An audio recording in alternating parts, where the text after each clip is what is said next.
We also have our colleague at our makeshift studio inside the stadium, Maageketla Mohlabe, and we'll cross back to him. A very good morning to you, Maageketla. Thanks indeed for joining us. What's happening on your end?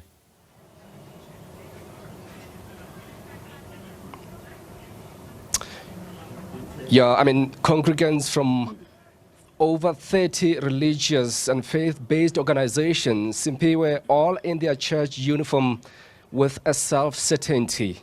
At this point, there isn't any other day that is more important. Today, the 1st of December 2024, FNB has become the amphitheater of prayer. They all came from different religious and faith-based organizations.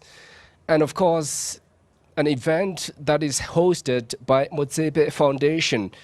But it's a national prayer that attempts to bring together South Africans, to help bring together everyone, irrespective of the religion that you believe in.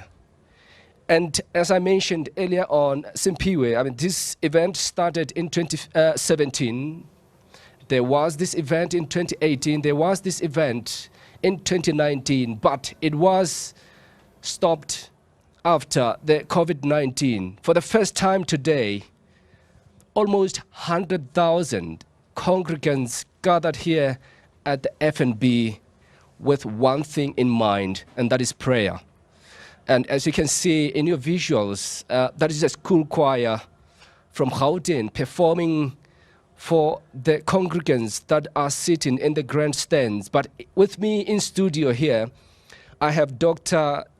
Jane Mufamadi. She is the CEO of the Freedom Park. Doctor, thanks so much for joining us on this occasional moment. This is one of the occasions that I'm sure you have been looking forward to. Definitely, and good morning. This is really a special day, a spiritual day. And for us as Freedom Park, we've been waiting for a day like this for many years now.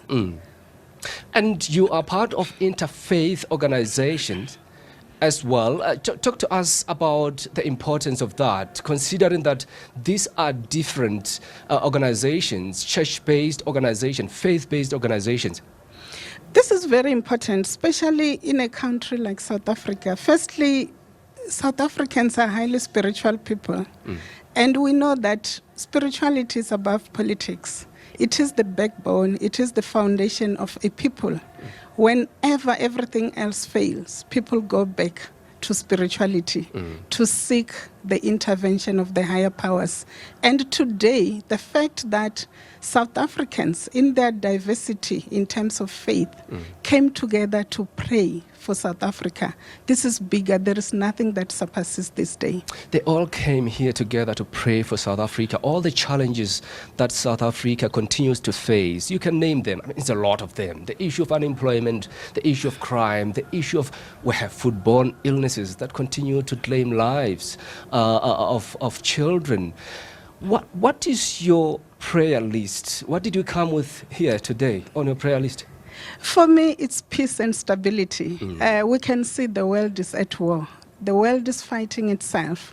And we pray every day that in South Africa, we should not see and suffer the injustice, because we've just come out of a bigger war, apartheid, and we got peace for 30 years. So we pray that South Africans remember that, and we pray that the peace that we have is sustained. And we believe that this prayer today will contribute to that. But today it's World AIDS Day. As people of the world, we need to spare a thought of those who are affected and those who are infected. And we hope with South Africa's prayer, it will comfort those who are sick. But we are also in the 16 days of activism against gender-based violence, which has become a pandemic in South Africa. And we see that the faith-based communities have a very critical role to play in ensuring that this scourge is really arrested.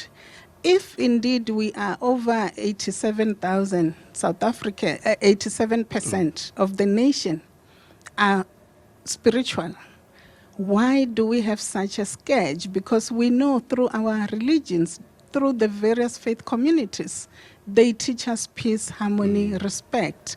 And why are we abusing each other? Why are we killing each other? So that is one of my prayer requests, that as we gather here today, we will also pray and spare a thought for the women, for the children, and everyone who's going through some form of violence.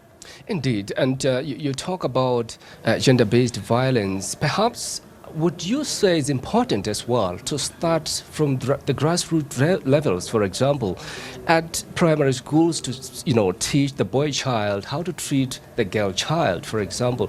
In your view, how do you think that should come into play, putting into the perspective the element of church as well? Yes, I think indeed you are correct that we need to start from the grassroots, from the children, from the young age. We need to teach them respect. We need to bring back the essence of Ubuntu, humanity. But I think the erosion of our cultural foundations as well, because spirituality is also anchored within our cultural traditions and foundations. I think that erosion has contributed to the violence that we have. And of course, having suffered brutality for many years, I think some sense of debriefing and the healing initiatives and programs that I believe the faith-based communities must lead within the communities to heal the nation from the pain of the past, but also to chart the nation forward. Yeah. Thanks so much for your time, Dr. Jane Mufamadi, the CEO of Freedom Park, sharing her thoughts here, and of course to share her prayer list, as all faith-based organizations that have been invited have come here at the FNB to put their praying for the nation. Simpiwe.